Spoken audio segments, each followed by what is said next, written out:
여러분 안녕하십니까? 윤석열 전 대통령의 부인 김건희 씨가 피의자 신분으로 오늘 특검에 출석했습니다.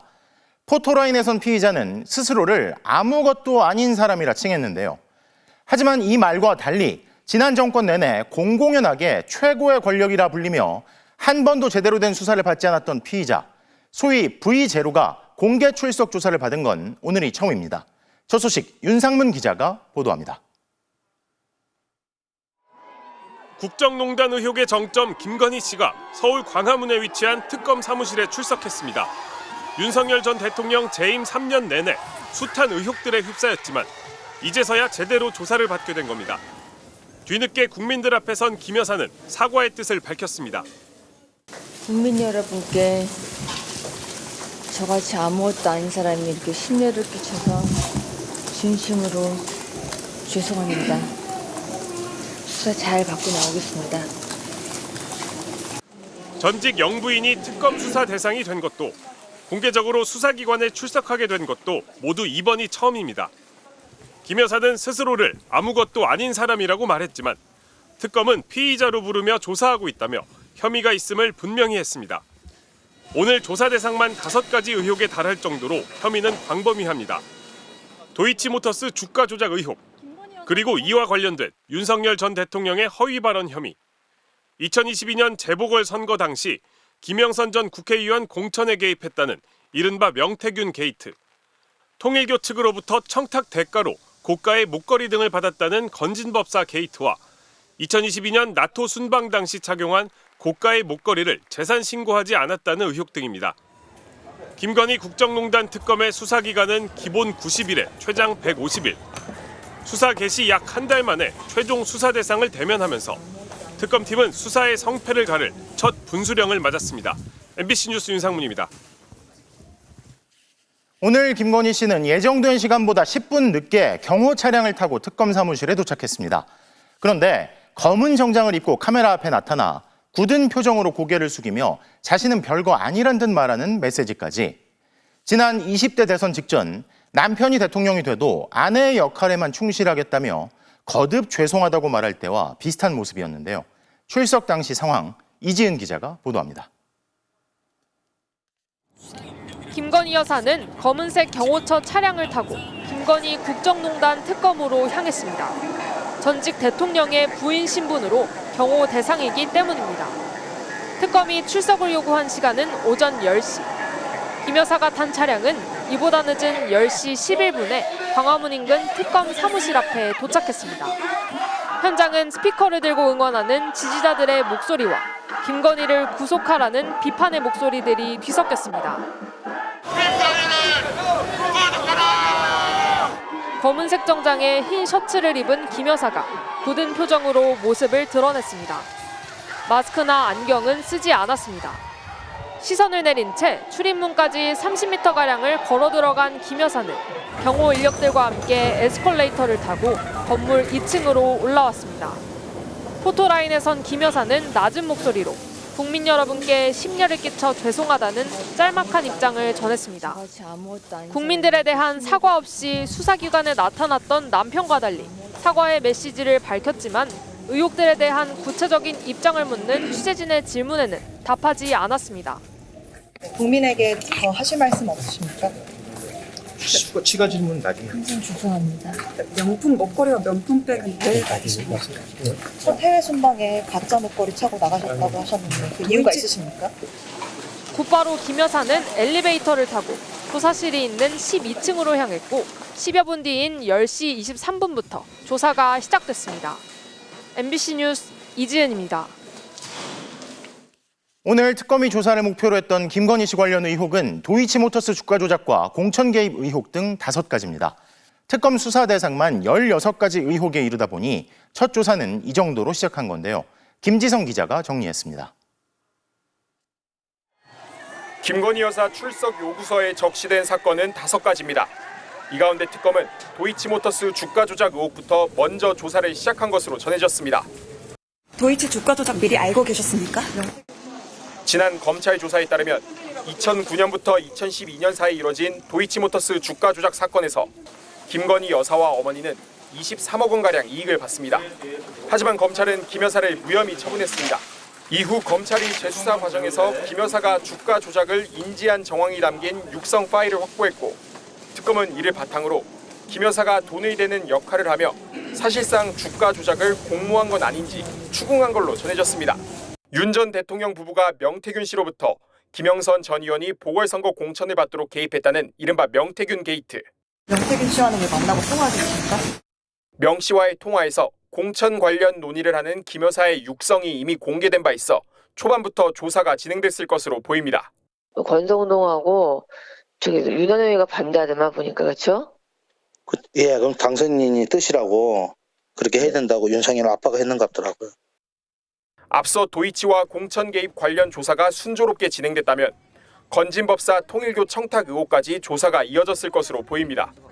기존 서울 남부지검에서 건진법사 전성배 씨 수사를 맡았던 팀이 투입돼 윤영호 전 통일교 본부장이 건진법사를 통해 김 여사에게 목걸이 등을 건네며 통일교 현안을 청탁했는지 여부를 추궁했을 것으로 보입니다.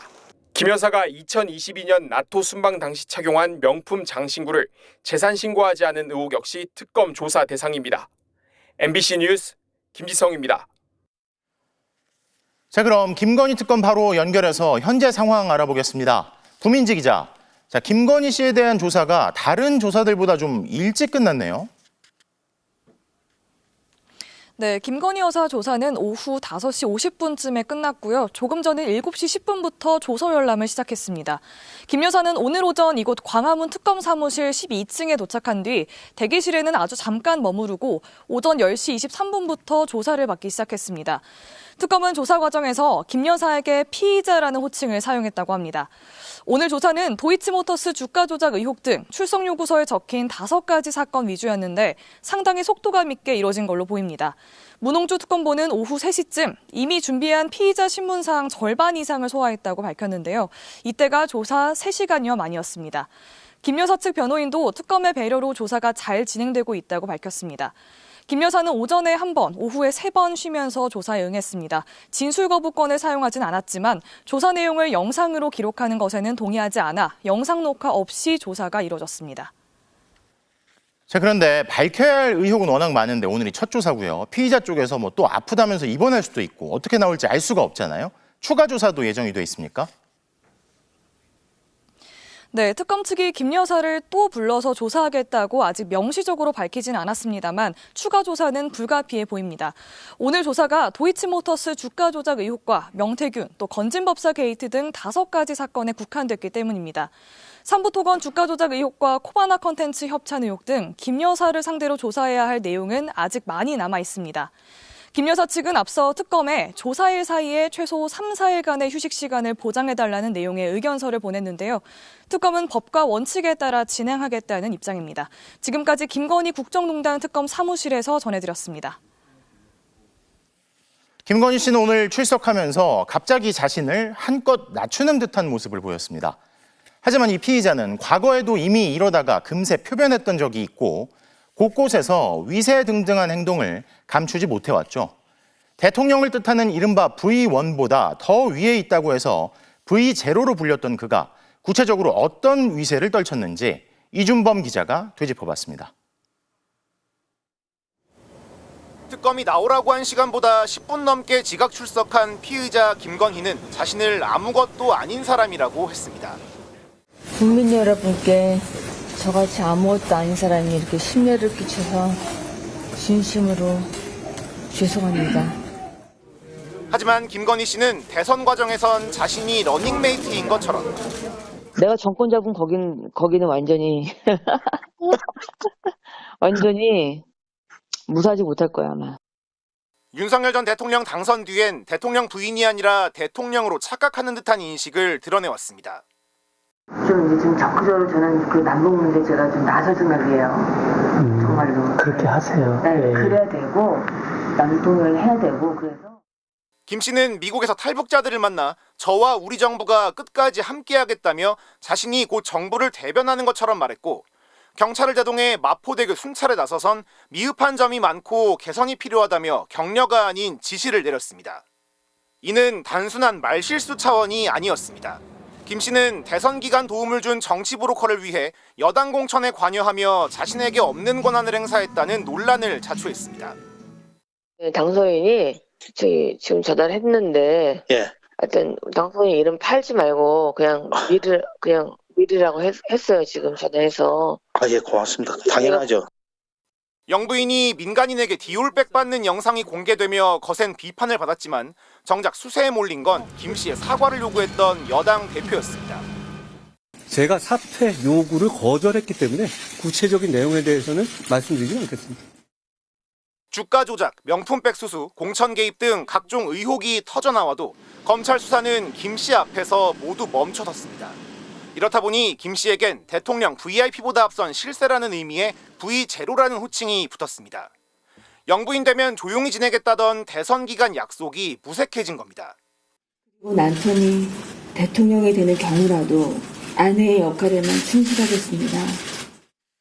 그럼에도 윤석열 전 대통령은 순진한 아내를 악마화한다며 여론에 맞섰고 김건희 특검법에 3번이나 거부권을 썼습니다. 대통령에 대한 아내로서의 이런 조언 같은 것들을 마치 국정농단화 시키는 그거는 정말 우리 정치 문화상이나 또 우리 문화적으로도 이건 맞지 않는 거라고 저는 보고요. 헌법에 규정된 대통령 거부권을 내세워 수사를 피해왔던 김건희 씨. 본인 말처럼 영부인도 검찰총장 부인도 아닌 사람이 되어서야 결국 수사기관 앞에 섰습니다. MBC 뉴스 이준범입니다. 자, 그런데 오늘처럼 김건희 씨가 특검에 출석해 조사에 응하고 카메라 앞에서 직접 발언을 하는 등의 행동엔 이유가 있다는 지적이 나옵니다. 영부인 시절과 다른 모습엔 계산이 깔려 있다는 건데 김건휘 기자가 분석했습니다. 결국 오늘 피의자 신분으로 특검에 공개 출석하게 됐지만 출석하기 전 김 여사 측은 조사 방식에 조건을 달려고 한 적이 있습니다. 혐의별로 따로 조사하고 오후 6시 이전에 조사를 종료해달라. 조사마다 중간에 3, 4일의 휴식을 보장해달라는 것이었습니다. 하지만 특검은 법과 원칙대로 할 것이라며 조사 방식은 협상의 대상이 아니라고 선을 그었습니다.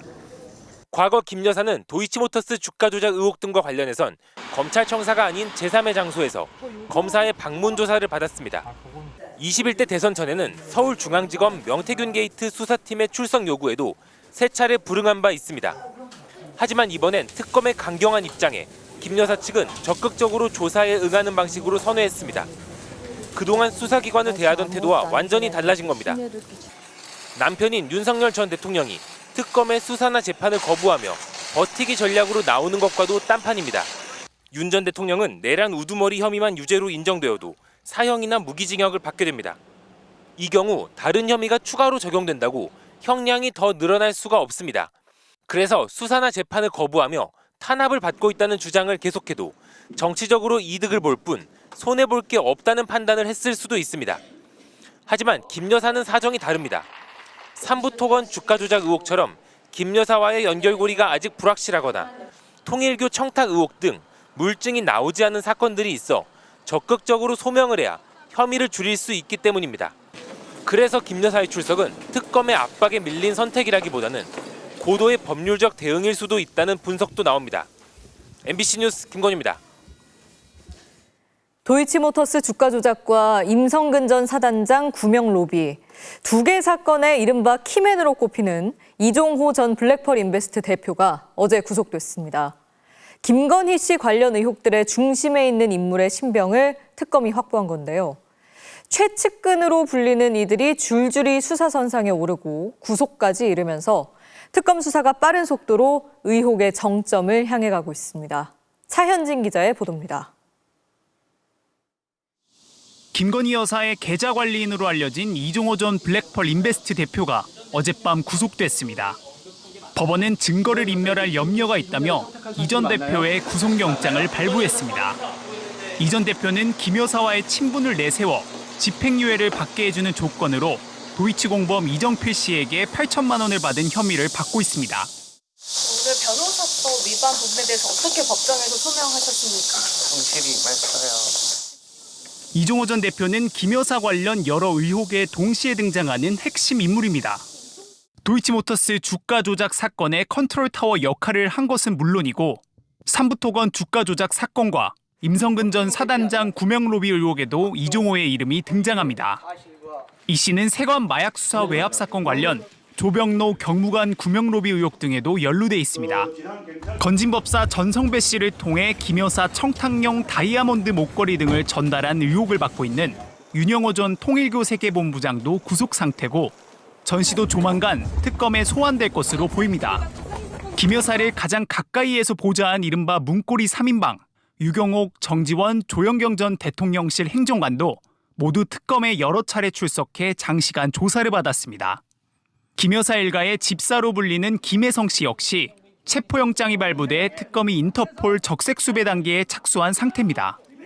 VIP 경로를 들었다며 기존의 입장을 뒤바꾼 대통령실 전직 관계자들처럼 김 여사 최측근들이 입을 열거나 기존의 입장을 뒤바꾼다면 김건희 여사를 향한 특검 수사에 탄력이 붙을 거란 전망이 나오고 있습니다.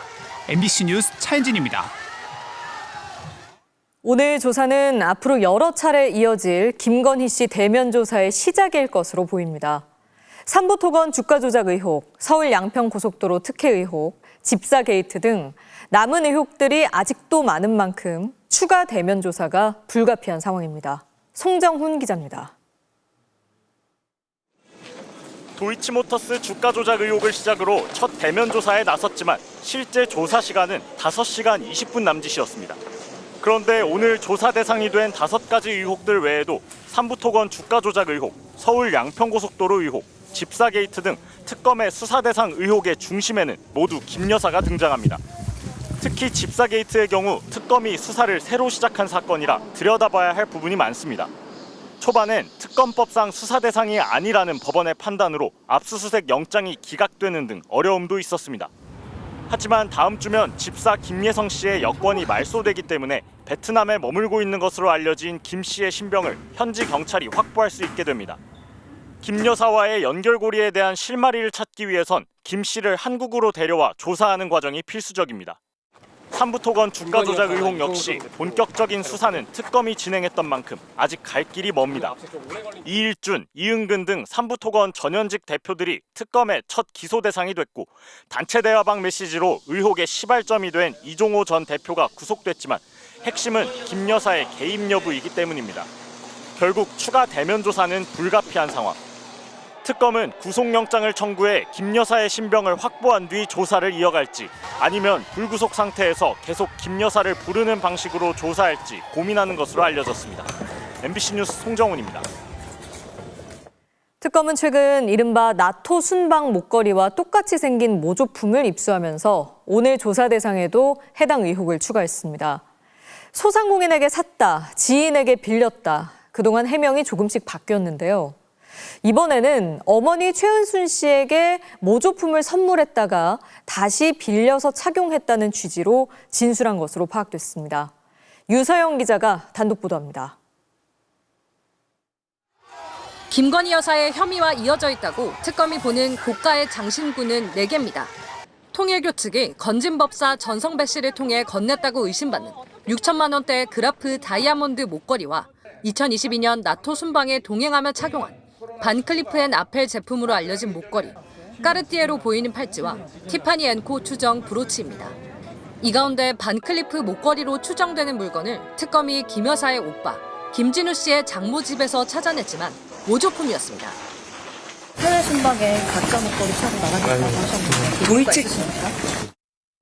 그동안 당시 대통령실과 김 여사 측은 소상공인에게 샀다, 지인에게 빌렸다, 해외에서 샀다. 이렇게 조금씩 달라지는 해명을 내놨습니다. 이에 대해 오늘 김 여사 측은 특검에 압수된 모조품이 순방 때 착용한 목걸이가 맞고 홍콩에서 모조품을 사서 어머니에게 선물했다가 순방 당시 잠시 다시 빌렸던 것이라는 취지로 진술한 걸로 알려졌습니다. 또 팔찌와 브로치 역시 국내와 해외에서 산 모조품이라는 입장이던 걸로 전해졌습니다. 하지만 특검은 김 여사 측 해명이 거짓일 가능성도 열어두고 있습니다. 좁혀오는 수사망에 일부러 가짜 목걸이를 가져다 놨을 수 있다는 겁니다. 다만 통일교 청탁 의혹의 핵심인 그라프 목걸이와 역시 전 씨가 윤영호 전 통일교 본부장으로부터 전달받았다는 샤넬백 등의 행방은 오리무중입니다. 명품 목걸이와 명품백은 왜 받으신 겁니까? 전 씨는 잃어버렸다고 주장하고 있습니다. 통일교 전방위 압수수색과 윤 전 대통령 부부가 관저짐을 보관한 컨테이너 압수수색에서도 나오지 않았습니다. 통일교 윤 전 본부장과 김 여사의 최측근 3인방으로 알려진 유경욱, 정지원, 조현경 전 행정관을 불러 조사했던 특검은 장신구의 행방에 대해 김 여사가 이들과 다른 말을 하는지 집중적으로 확인하고 있는 걸로 알려졌습니다. MBC 뉴스 유서영입니다. 네, 그럼 법조팀 윤상문 기자와 앞으로의 수사 전망에 대해 이야기 더 나눠보겠습니다. 윤상문 기자, 오늘 특검이 조사한 의혹은 일단 5가지인데 사실상 5개 이상 조사한 것과 마찬가지라고요? 네, 그렇습니다. 김건희 국정농단 특검법이 규정하고 있는 수사 항목이 모두 16개입니다. 도이치모터스와 삼부토건 주가 조작 의혹 사건이 한 항목으로 묶여 있는데요. 코바나 컨텐츠 협찬 의혹, 가방 목걸이 수수 의혹, 대통령 집무실 및 관저 이전 의혹 등이 있습니다. 그리고 명태균 게이트나 건진법사 게이트와 관련됐다고 할 수 있는 항목들, 즉 국정 개입이나 무상 여론조사, 공천 개입 같은 의혹이 5가지로 나뉘어 있고요. 또 임성근 전 해병대 사단장 구명 로비 의혹, 서울 양평 고속도로 의혹이 있고 지위를 이용한 사적 이익 추구, 공직선거법상 허위사실 유포, 또 김건희 씨를 둘러싼 의혹들에 대한 은폐, 수사 방해도 수사 대상으로 돼 있습니다. 그런데 오늘 출석 요구서에 담긴 조사 대상은 도이치모터스 사건이나 명태균 게이트, 건진법사 목걸이 의혹 등이거든요. 5가지 사건에 대해 조사를 한다고 했지만 법률상 조사 대상인 16개 항목 중에서는 실질적으로는 10개 항목 정도가 오늘 출석 요구서에 담겨 있다고 볼 수 있습니다. 이런 관점에서 보면 첫 소환부터 광범위한 조사가 이루어지고 있다고 할 수 있겠습니다. 네, 의혹이 워낙 많은 만큼 지금 추가 대면 조사가 불가피한 상황인데 특검팀이 빠른 시일 안에 구속영장을 청구해서 김 여사 신병을 확보하는 방법도 검토할 수 있겠네요. 네, 그렇습니다. 그래서 구속영장을 두고 지금 특검과 김 여사 측 사이에서 고도의 수싸움이 벌어지고 있는 것 같습니다. 네. 구속영장 발부의 기준은 일단 법률상으로는 죄를 저질렀다고 의심할 만한 상당한 사유가 있을 때 증거인멸과 도주의 염려를 감안하게 돼 있습니다. 법률 외부적으로는 남편인 윤석열 전 대통령이 구속돼 있는 것도 변수가 될 수 있습니다. 부부 모두에 대해 구속수사를 시도하지 않는 것이 그동안의 불문율이기는 했는데 검찰의 조국 전 법무부 장관 수사 때 이 불문율이 깨진 적이 있거든요. 그리고 이번엔 수사 주체가 내란 특검과 김건희 국정농단 특검으로 나뉘어 있기도 합니다. 특검은 도이치모터스 주가 조작 사건이나 명태균 게이트, 건진법사 게이트에 대해 관련자들을 불러 조사하면서 혐의를 구체적으로 다지는 데 집중해 왔는데요. 이에 대해 김 여사는 윤 전 대통령과 다르게 어쨌든 출석 요구에 불응하는 것이 아니라 협조하는 자세를 취하고 있습니다. 요구 조건을 내걸었던 것도 어쨌든 조사를 계속 받겠다는 뜻을 내비친 것인데요. 즉 도주 염려가 없다는 걸 강조하려는 차원일 수 있습니다. 증거인멸 우려에 있어서는 논란이 됐던 이른바 반클리프 아펠 목걸이가 오빠의 장모 집에서 발견된 것이 변수입니다. 엉뚱한 사람의 집에서 발견됐다는 것은 증거인멸 우려로 연결될 수 있거든요. 오늘 조사가 마무리된 뒤 특검이 혐의가 비교적 명확하다고 볼 수 있는 도이치모터스 주가 조작이나 공천 개입 의혹 등으로 바로 구속영장 청구를 할 가능성도 있습니다.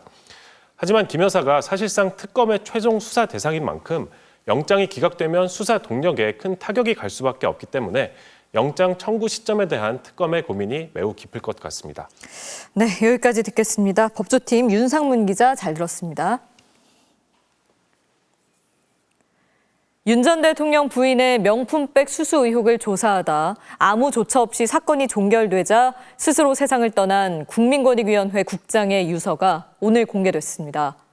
가방 건과 관련된 여파가 너무 크다며 사건 종결 과정에서 받은 심리적인 압박감이 고스란히 적혀 있었습니다. 김정우 기자입니다.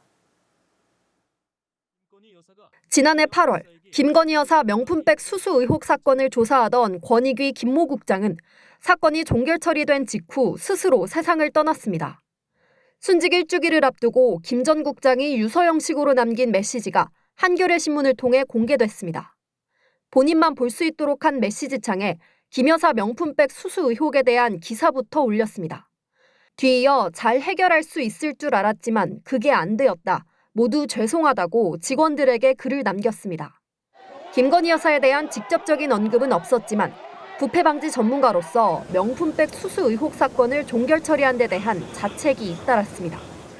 법과 논리의 무게보다 양심의 무게가 더 크다는 교훈을 모든 공직자들이 알았으면 좋겠다며 지난 20년간 만든 제도를 제 손으로 망가뜨렸다. 이젠 뒤늦은 후회라고 적었습니다.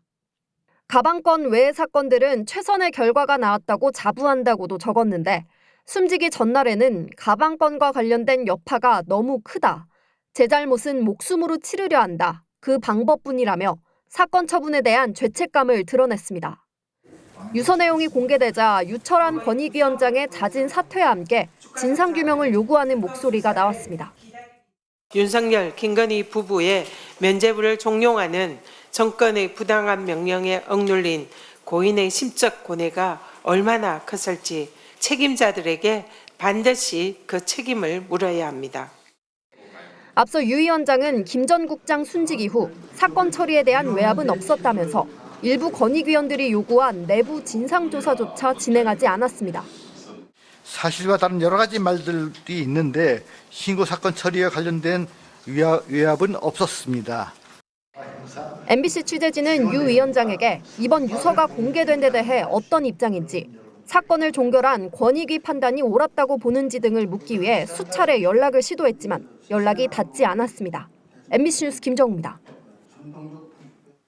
내란 특검이 윤석열 전 대통령이 계엄 이후 비화폰 삭제를 지시한 정황이 담긴 물증을 찾아낸 것으로 확인됐습니다. 비화폰 삭제 지시자는 VIP라는 내용이 적힌 당시 비화폰 담당자의 수첩을 확보한 건데요. 이혜리 기자가 단독 보도합니다. 내란 특검은 지난달 윤석열 전 대통령에 대한 구속영장을 청구하며 윤 전 대통령이 김성훈 전 경호차장에게 수사기관이 비화폰 통신 기록을 볼 수 없도록 조치하라고 지시했다고 적시했습니다. 하지만 윤 전 대통령은 보안 사고가 발생했으니 보안 조치를 강화하란 주문을 한 거라고 주장했습니다. 홍장원 전 국정원 1차장이 윤 전 대통령이 체포 지시를 했다며 비화폰 통화 내역을 공개한 걸 보안 사고로 규정하고 매뉴얼에 따라 조치하라고만 했다는 겁니다. 김 전 차장도 삭제 지시를 받은 적이 없다고 부인해왔습니다. 비화폰 서버 기록 삭제 대통령 지시였습니까? 그런 지시가 어디 있습니까? 하지만 내란 특검이 최근 윤 전 대통령이 계엄에 연루된 군 지휘부들의 비화폰 내역을 전부 삭제하라는 취지로 지시한 정황을 보여주는 물증을 확보한 것으로 확인됐습니다. 압수수색에서 비화폰 관리 업무를 맡았던 김대경 전 경호처 지원본부장의 수첩을 확보한 겁니다. 수첩에는 VIP가 비화폰 삭제를 지시했다는 메모가 적혀 있던 것으로 파악됐습니다. 김 전 본부장은 오늘 특검 조사에서도 수첩 내용을 인정하면서 김성훈 전 경호차장이 군 지휘부들의 비화폰 내역을 삭제하라고 했고 이는 윤 전 대통령의 지시라고 했다고 진술한 것으로 알려졌습니다. 하지만 지시가 부당하다고 보고 따르지 않았고 다만 보안 규정에 따라 윤 전 대통령과 홍장원 전 차장 등의 비화폰 내용만 삭제했다고 진술한 걸로 전해졌습니다. 계엄 이후 윤 전 대통령과 김 전 차장이 증거인멸을 시도한 정황을 보여주는 증거가 나온 건데 김 전 차장은 오늘도 윤 전 대통령에게 삭제 지시를 받은 적이 없다는 입장을 고수했습니다. 특검은 김 전 본부장을 상대로 민간인 신분으로 계엄 사태 전반에 깊숙이 관여한 노상원 전 정보사령관에게 비화폰이 지급된 경위도 캐물은 것으로 알려졌습니다. MBC 뉴스 이혜리입니다. 주식 차명거래 의혹이 불거진 이춘석 의원이 어젯밤 민주당을 탈당하고 법사위원장직에서 사임했는데요. 하지만 그에 앞서 어제 정청래 대표가 긴급 진상조사를 지시했던 민주당은 최고수위 징계인 제명 조치를 내리고 후임 법사위원장에 추미애 의원을 내정했습니다. 공윤선 기자가 보도합니다. 논란 직후 SNS에 결백을 주장하며 당의 조사에 성실히 임하겠다고 밝혔던 이춘석 의원. 반나절도 채 지나지 않아 당에 부담을 줄 수 없다며 민주당을 탈당하고 법사위원장 사임서까지 제출했습니다.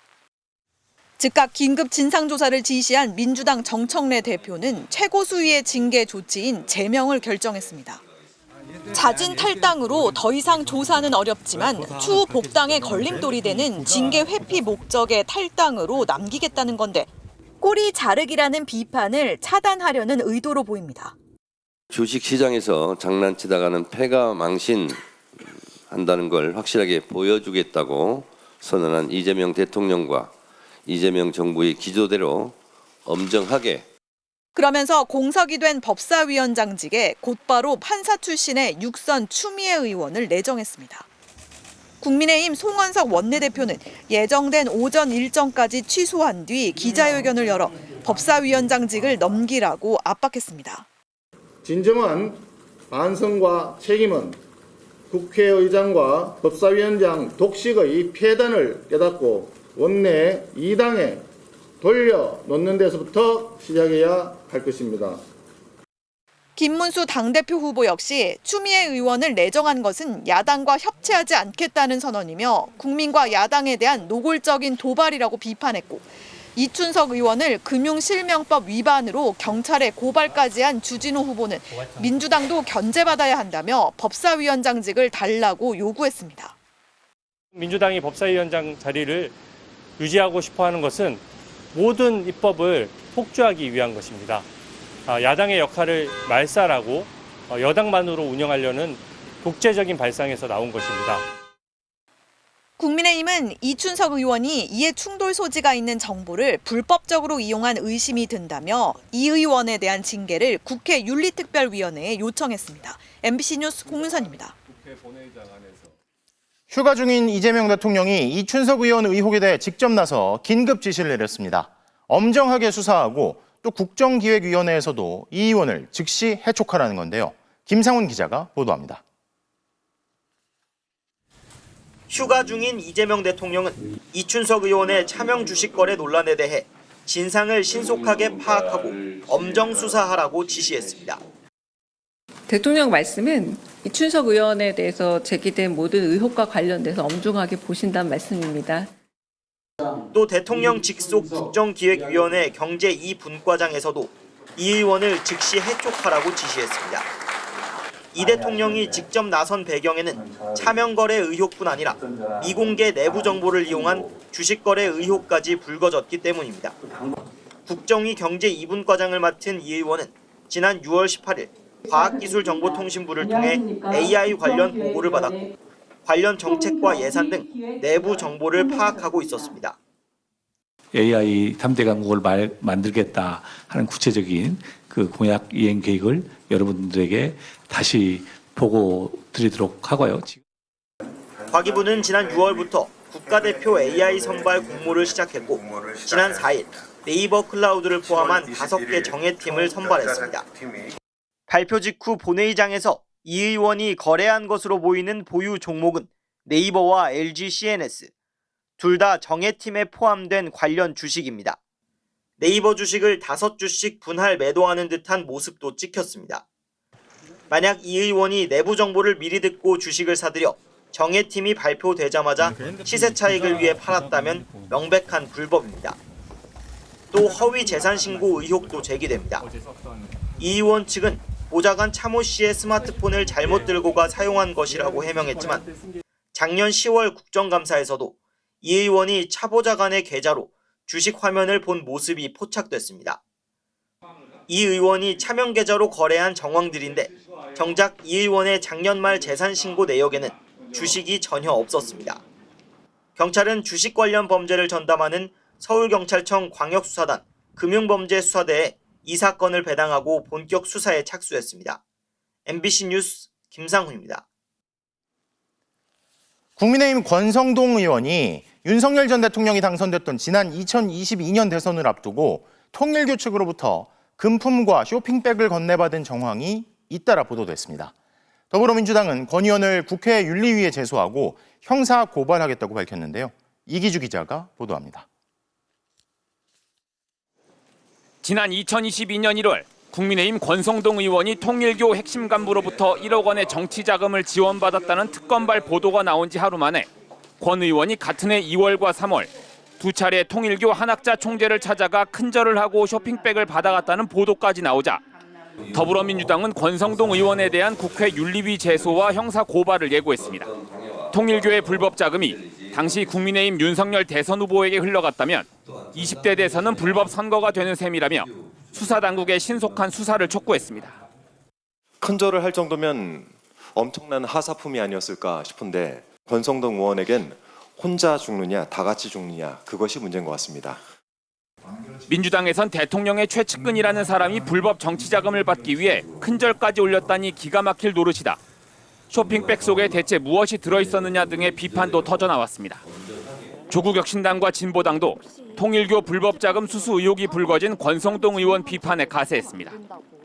조국혁신당은 특검 수사 내용에 따르면 권 의원이 통일교 측으로부터 불법 대선 자금을 받은 게 사실일 가능성이 매우 높아졌다며 권 의원을 향해 한국 민주주의의 암적 존재다, 정계를 떠나라라고 쏘아붙였습니다. 진보당 역시 시기를 고려하면 누가 보더라도 불법 대선 자금으로 의심할 수밖에 없다며 이실직고하고 죄값을 청하라고 목소리를 높였습니다. 권성동은 홀리마더 통일교 한학자 총재가 정치권에 심어놓은 홀리 베이비라고 해도 과언이 아닙니다. 권성동 의원이 더 이상 빠져나갈 구멍은 없어 보입니다. 의혹의 당사자인 권성동 의원은 지난달 31일엔 통일교 1억 원 수수서를 부인했지만 추가 의혹에는 아직까지 입장을 내놓지 않고 있습니다. 민주당의 형사고발 방침 등에 대한 입장을 물었지만 이에 대해서도 권 의원은 답하지 않았습니다. MBC 뉴스 이기주입니다. 당초 예보된 것만큼은 아니었지만 오늘 중부지방에선 일부 지역에 호우특보가 발령되고 많은 비가 내렸습니다. 비구름이 이제 충청을 거쳐 남부지방까지 남하하고 있어서 내일 새벽까지 강하고 많은 비가 쏟아질 수 있으니 각별히 유의하셔야겠습니다. 백승호 기자입니다. 오늘 하루 강수 분포도입니다. 경기 포천 광릉에는 110mm가 넘는 비가 쏟아졌고 강원 홍천에도 94mm의 비가 내렸습니다. 경기 북부에 많은 비가 내리면서 경기 가평, 포천, 남양주 지역에는 오후에 산사태주의보가 발령되기도 했습니다. 하지만 중부지방도 지역별로 차이가 커 20mm가 채 안 온 곳도 많았습니다. 경기 지역에 내려졌던 호우특보는 현재는 모두 해제된 상태입니다. 중부지방을 덮었던 비구름은 밤사이에 남부지방으로 내려갈 것으로 보입니다.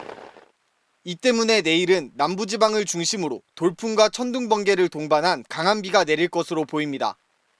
충청권은 오늘 밤 동안, 남부지방은 밤부터 새벽 사이에 매우 강하고 많은 비가 내릴 가능성이 있는 걸로 분석됐습니다. 내일까지 예상 강수량은 전라권 많은 곳 120mm, 제주와 대구, 경북, 경남 많은 곳은 100mm 이상입니다. 6일 비를 내린 구름대가 점차 남하하면서 7일 남부지방은 새벽까지, 제주도는 밤까지 비가 내리겠습니다. 특히 전라권에서는 돌풍, 천둥 번개와 함께 시간당 30에서 50mm의 비가 내리는 곳이 있겠으니 유의 바랍니다. 기상청은 내일 비가 그친 뒤에는 습도가 높은 상태에서 낮 동안 다시 기온이 오르며 일부 지역에 폭염특보가 내려질 가능성도 있다고 설명했습니다. MBC 뉴스 백수입니다. 서부지법 폭동을 교사한 혐의를 받는 전광훈 목사는 폭동에 앞서 국민 저항권을 운운하며 윤 전 대통령을 지켜야 한다고 줄곧 주장했는데요. 압수수색 영장에서도 전 씨가 국민 저항권을 반복해 언급한 것이 폭도들의 범행 동기가 됐다는 내용이 확인됐습니다. 먼저 송서영 기자가 보도합니다. 법원 난입 순간 폭도들 입에서 같은 말이 터져 나왔습니다. 야, 국민 저항권이야. 밀어. 야, 판사 나와. 부셔. 국민 저항권이다. 내가 저항이다. 이 말은 폭동 직전 극우 성향 온라인 커뮤니티에도 숱하게 등장했습니다.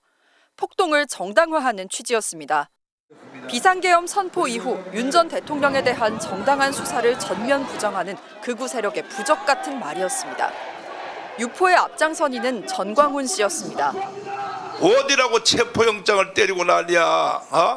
헌법 위의 권위는 국민 저항권이란 말이야. 폭동 전날 서울 광화문 집회에서 전 씨는 저항권 완성을 선언했습니다. 국민 저항권이 완성되었으므로 이 국민 저항위원회를 통하여 대한민국을 통치해 나갈 테니까. 그러면서 서부지법으로 빨리 가자고 했고 서부지방법원 주소를 한번 띄워주세요. 우리는 빨리 그쪽으로 이동을 해야 됩니다. 법원 앞에서는 발언 수위를 더 높였습니다. 대통령을 서울구치소에서 모셔 나와야 되는 것입니다. 준비됐어요? 확실해요? 경찰은 전 씨의 국민 저항권 선포 발언이 법원 폭동의 핵심 동기가 된 것으로 보고 있습니다. 전 씨가 최측근들과 사전에 공모해 자신의 추종자들에게 국민 저항권에 따른 무력을 행사할 수 있다고 강조했다는 겁니다. 또 전 씨가 국민 저항권을 반복해서 언급한 것이 윤 전 대통령 영장 발부에 반대하는 분위기를 조성하고 법원 침입을 정당한 행위로 인식하게 만들었다는 게 경찰의 판단입니다. 실제로 구속 수감된 폭도들 중 다수는 전 씨를 통해 저항권을 알게 됐다, 국민 저항권으로 법원에 들어갔다고 말한 것으로 드러났습니다. 전 씨는 자신이 미국으로 출국한 이후 폭동이 발생했다며 배후설을 전면 부인했습니다. 경찰은 어제 압수수색 때 발견한 사랑제일교회 측 금고를 열지 못해 오늘 추가 압수수색을 했지만 금고는 텅 빈 것으로 파악됐습니다. MBC 뉴스 송서영입니다. 이번 경찰의 압수수색 대상에는 전광훈 씨뿐 아니라 전 씨의 측근 6명도 포함됐는데요. 전 씨의 지시가 측근들을 거쳐 법원 폭동에 직접 가담한 행동대원들에게 전달되는 일종의 명령 하달 계통이 형성돼 있었다는 게 경찰의 판단입니다. 이어서 강은 기자입니다. 폭동 전날 서울 서부지법 앞에 윤석열 전 대통령 구속을 막겠다며 지지자들이 몰려들었습니다. 빨간 모자를 쓴 남성이 구호를 선창하며 집회를 이끕니다. 서부지방법원으로 100만이 달려오고 있습니다. 여기 100만이 이제 합세를 할 겁니다. 큰 함성! 유튜버 신혜식 씨입니다. 신 씨는 정광훈 목사를 띄우며 시위대를 선동했습니다. 전광훈! 전광훈! 전광훈 목사님이 오늘 국민 저항권을 발동합니다.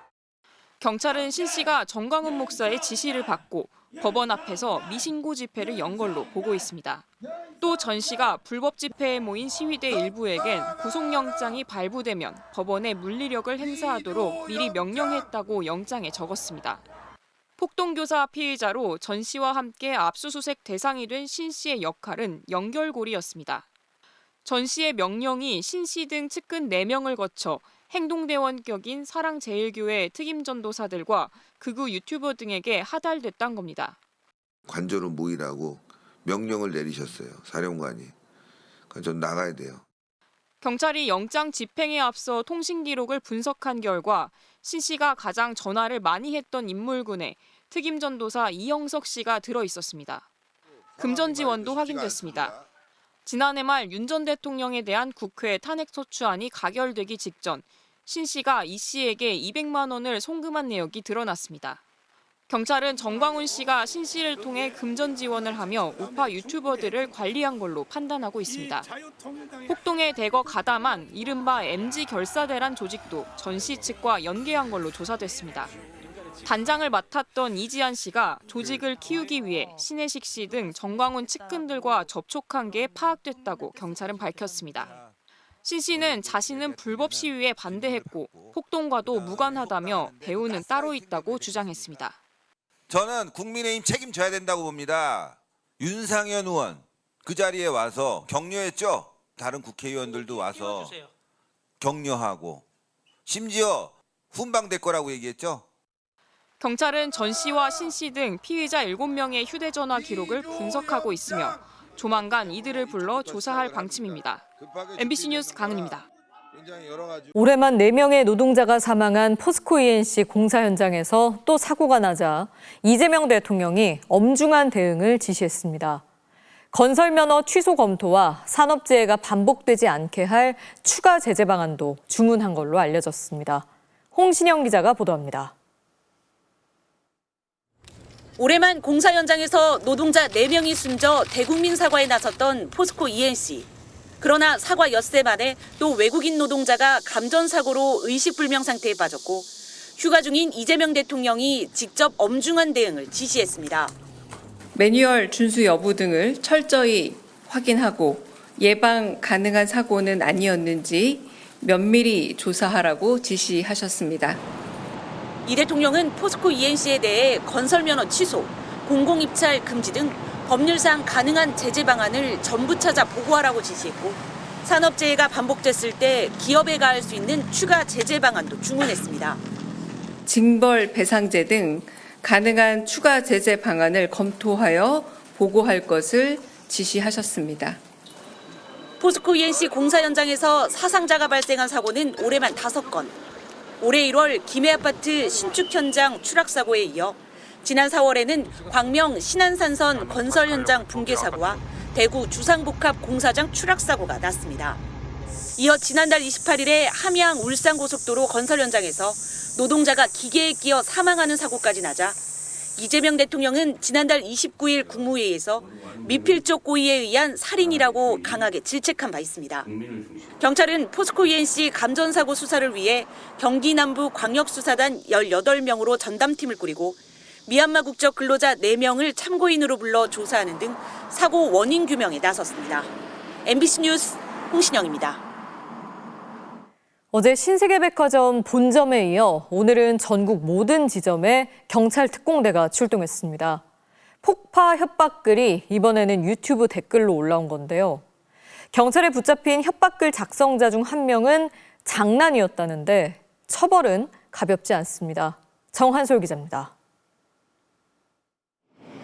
오늘 새벽 6시 신세계백화점 전국 13개 모든 지점에 경찰 특공대가 출동했습니다. 가짜 폭파 협박글로 4천여 명이 대피한 신세계백화점 본점 소동을 보도한 유튜브 영상에 어젯밤 협박 댓글이 또 달린 겁니다. 내일 오후 5시 신세계를 폭파한다는 내용이었습니다. 수색 결과 폭발물은 없었습니다. 경찰은 오늘 오전 경남 하동에서 댓글을 작성한 20대 남성을 붙잡았습니다. 무직인 이 남성은 장난이었다고 진술한 것으로 알려졌습니다. 앞서 인터넷에 신세계 본점 1층에 폭약을 설치했다고 글을 올린 작성자도 어제 저녁 검거됐습니다. 제주에 사는 중학생으로 만 14세가 안 된 촉법 소년이었습니다. 무책임한 행동에 파장은 컸습니다. 공권력은 허비됐고 백화점도 약 6억 원의 매출 피해를 입었습니다. 사제 총기와 사제 폭발물 뉴스가 나온 직후라 시민들도 예민합니다. 굉장히 불안감을 많이 느꼈어요. 무서워서 못 왔을 것 같아요. 충동적인 움직임으로 얼마나 많은 수고와 또 희생들도 소모되는지를 인식하게 할 필요는 있는 것 같아요. 불특정 다수를 상대로 한 공중협박의 경우 5년 이하의 징역 또는 2천만 원 이하 벌금형에 처해질 수 있습니다. 허위글로 공권력이 낭비됐다면 위계에 의한 공무집행 방해 혐의 적용도 가능합니다. 지난해 2월 광명역을 폭파하겠다는 글을 올린 20대 남성은 지난 2월 2심에서 징역 1년 6개월의 실형을 선고받았습니다. 피해가 어느 정도 됐는지, 얼마나 많은 사람들이 관여하게 됐는지 참작의 성향이 정해지게 됩니다. 허위글로 공권력이 낭비되는 사이 다른 강력범죄가 일어났다면 치안에 지장을 초래한 셈이라 보다 강한 처벌이 필요하다는 의견도 나옵니다. 신세계 측은 경찰로부터 피의자 정보 등을 넘겨받은 뒤 손해배상 청구 등 법적 대응 수위를 결정하겠다고 밝혔습니다. MBC 뉴스 정한솔입니다.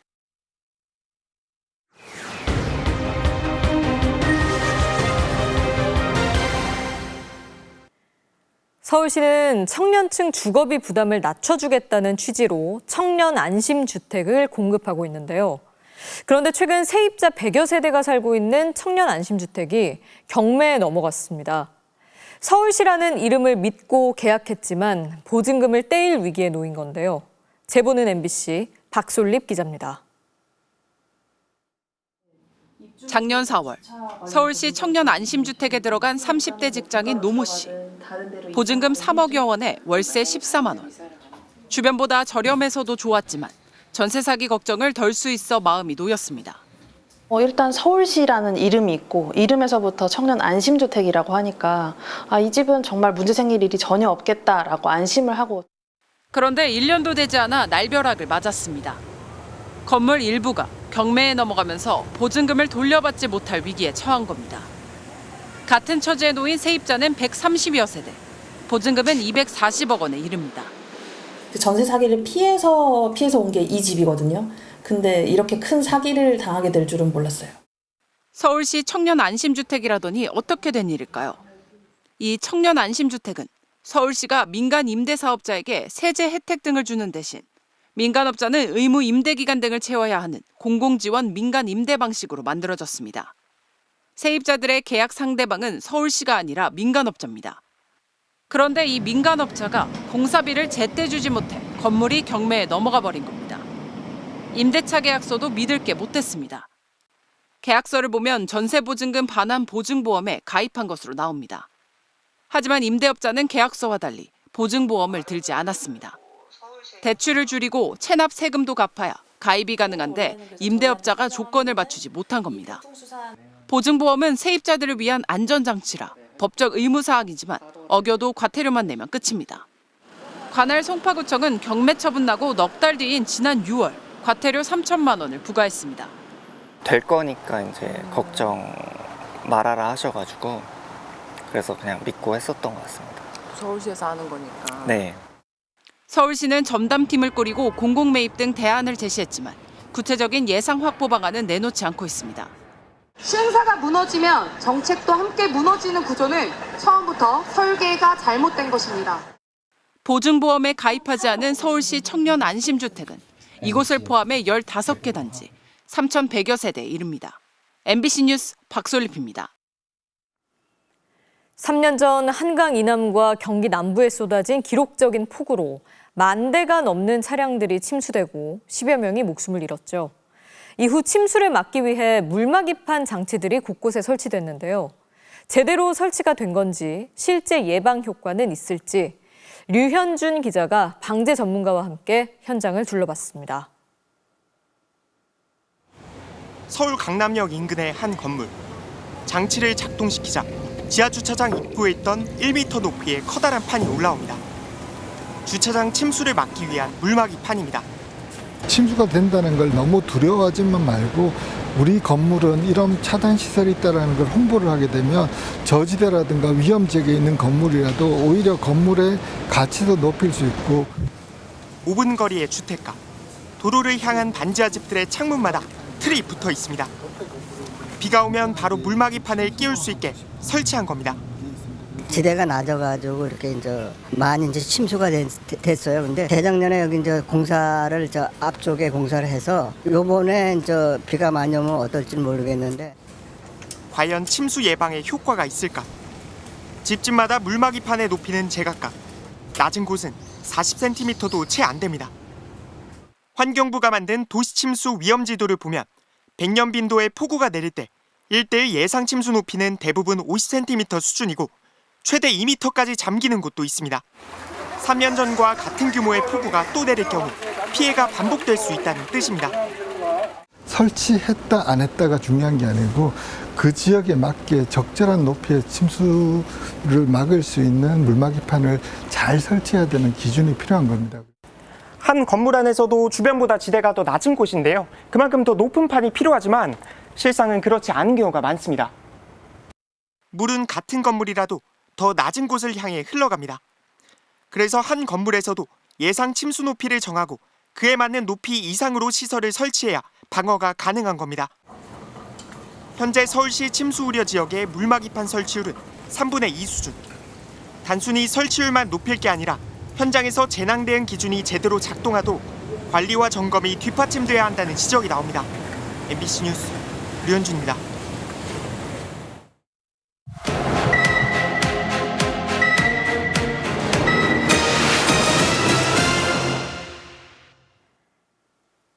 시급한 대한민국의 과제를 살펴보는 골든타임. 어제에 이어 국민연금과 관련한 문제를 짚어봅니다. 지난 3월 국민연금 개혁안이 통과됐는데 청년층의 불만은 더 큰데요. 낸 만큼도 못 받을 수 있다며 불신이 깊어지고 있습니다. 이유가 뭔지, 대안은 없는지 재은효 기자가 취재했습니다. 26살 직장인 전혜림 씨. 52개월 동안 2,300만 원 넘는 돈이 국민연금에 들어갔습니다. 돈은 쌓여가는데 오히려 걱정이 큽니다. 고갈된다는 얘기는 계속 나오는데 사실 명확한 대책 같은 게 나오지 않다 보니까 진짜 제가 못 받을 수도 있겠다라는 불안감이 드는 거예요. 지난 3월 국회가 합의한 더 내고 더 받는 연금 개혁. 현재 월 소득의 9%인 보험료를 2033년까지 13%로 올렸지만 정작 고갈 시점은 8년 미루는 데 그쳤습니다. 전 씨가 연금을 받는 2064년부터 국민연금 돈줄이 마를 수 있다는 얘기입니다. 청년 세대들이 납부해야 될 시기가 훨씬 더 긴데 폭탄을 계속 뒷세대, 후세대에 이제 넘기는 느낌이 들어서 2030 세대 절반 이상이 연금 개혁에 반대하는 이유입니다. 방법이 없는 건 아닙니다. 먼저 기초연금 활용. 기초연금은 소득 하위 70% 노인들에게 세금에서 지급합니다. 그런데 점점 자산이 많은 고령층이 늘고 있어 지급 대상을 줄이고 이 재원을 대신 국민연금에 투입하자는 주장이 있습니다. 자동 조정 장치도 대안으로 꼽힙니다. 확정된 연금액을 주는 대신 해마다 모이는 기금과 인구 구조 등을 반영해 연금 지급액을 조정하자는 겁니다. 하지만 모두 연금 삭감에 대한 우려가 큽니다. 국회 연금개혁특위도 사실상 손을 놓고 있습니다. 연금을 우선시하고 있지 않다는 걸 명백하게 보여주는 거잖아요. 저는 골든타임이라고 생각을 해요. 정은경 복지부 장관은 취임과 동시에 연금개혁에 대한 의지를 드러냈습니다. 18년 만에 연금개혁 성과를 이루어갈 수 있도록 다층 노후소득보장 체계 구축 등 국회 연금개혁특위 논의에도 적극 참여하도록 합시다. 한국은 이미 초고령 사회에 접어들었습니다. 청년층도 고령층이 됩니다. 그리고 개혁을 더 이상 늦출 수 없는 건 우리 아이들도 언젠가 연금 혜택을 누려야 할 나이가 되기 때문입니다. 이번에 개혁을 안 하면 제가 곧 낳을 아들, 딸들이 또 더 큰 부담을 갖게 될 것 같아가지고 좀 억울하지만 지금 해야 될 때 확실하게 해야 한다.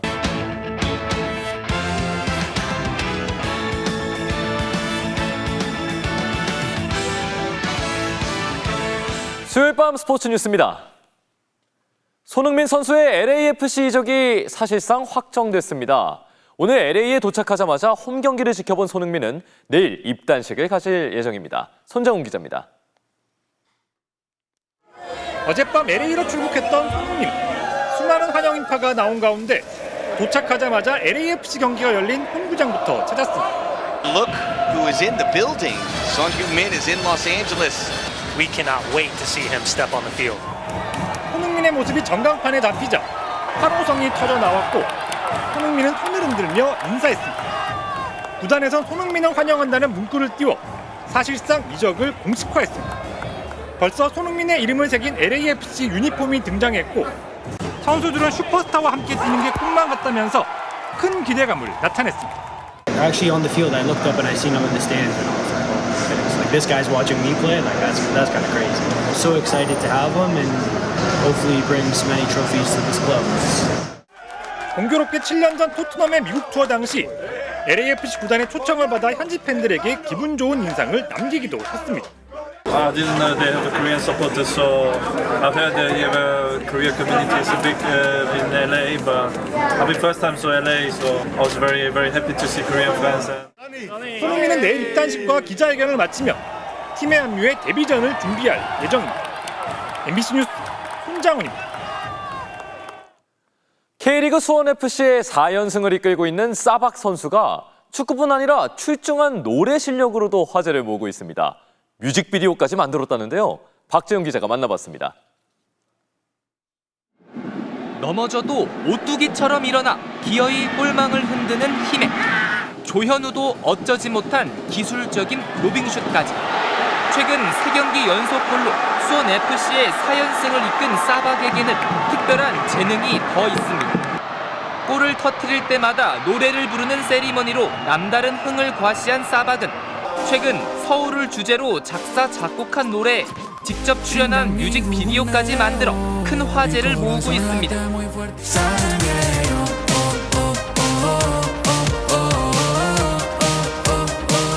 I never thought in my life I would be doing a K-pop. APT, the song was really popular, yeah. So I got inspired. I kind of had to do a one for Suwon, so I'm gonna work on it. 모국 콜롬비아에서 음원을 낼 정도로 수준급 실력에 한국에선 자신의 집을 스튜디오로 개조할 정도로 음악에 진심입니다. 하지만 경기장에선 그 열정을 고스란히 축구에 쏟아붓고 있다고 강조했습니다. Let them know that my focus 100% is in football. Free time is when I work in my music. When I get into the field, I'm a different person. 팀의 강등권 탈출을 넘어 상위 스플릿 진입을 이끌겠다는 사바. 축구와 노래 모두 잘하는 개성 있는 선수로 기억되고 싶습니다. Singer, like singer, striker, but I... MBC 뉴스 박재웅입니다. 프로야구 삼성의 오승환 선수가 현역 은퇴를 결정했습니다. 구단 역사상 4번째 영구 결번에 남은 시즌 은퇴 투어도 진행될 예정입니다. 삼성은 오승환이 지난 주말 구단의 은퇴 의사를 밝혔다고 전했습니다. KBO 통산 427세이브에 한미일 통산 549세이브를 올린 레전드죠. 삼성은 오승환의 21번을 이만수, 양준혁, 이승엽에 이은 구단의 4번째 영구 결번으로 지정하고 남은 시즌 은퇴 투어도 진행하기로 했습니다. 오승환은 내일 기자회견에서 은퇴에 대한 소회를 밝힐 예정입니다. 프로야구의 인기가 폭발하면서 선수들의 사인을 받으려는 팬들이 많아지고 있습니다. 하지만 팀마다 구장마다 각각 사정이 다르다 보니 팬들도 선수들도 불만이 나오곤 한다는데요. 오늘은 팬들의 얘기를 먼저 들어봤습니다. 조진석 기자가 보도합니다. 기아의 홈 경기를 10시간 앞둔 지하 주차장. 야구 팬들이 옹기종기 모여 있습니다. 선수들 출근길에 사인을 받기 위해서입니다. 몇 년 사이 사인을 받으려는 팬들이 크게 늘면서 나름의 질서도 자리 잡았고 선수가 제대로 사인 받는 방법을 공유하기도 합니다. 삼각형을 만들어야 돼요. 삼각형. 무조건 삼각형. 삼각형. 제발. 팽팽하게 삼각존으로 잡고 사인을 받으면 빨리 이동할 수가 있잖아요. 그거 확실히 효과가 있었다고 생각해요. 또 이왕 해드릴 거 당연히 저희는 예쁜 사인을 해드리고 싶고 그런 부탁의 말씀 드리면서 뭐 그런 걸 좀 제작하게 된 것 같습니다. 하지만 팬들의 출근길 사인 요청을 안전상의 이유로 통제하는 구단도 있습니다. 삼성의 홈구장 대구 라이온즈 파크는 선수와 관중의 동선이 완전히 분리돼 있고 SSG 역시 최근 주차장 입구에서 선수와 팬의 접촉을 차단한다고 공지했습니다. 팬들의 의견은 분분합니다. 원정 이런 데 가면 훨씬 받기 쉬운데 홈에서는 그게 더 어렵다 보니까 조금 더 소통할 기회가 있었으면 좋겠다. 사인을 하는 게 선수들의 에너지에 좀 저하가 된다면 그러면 저는 하지 않아도 상관없다고 생각을 해요. KBO는 구단이나 선수들에게 사인을 강제할 수 없다는 입장을 밝혔고 일부 구단은 팬들을 위해 출퇴근길 대신 사인회를 확대하는 방침을 고려하고 있습니다. MBC 뉴스 조진석입니다.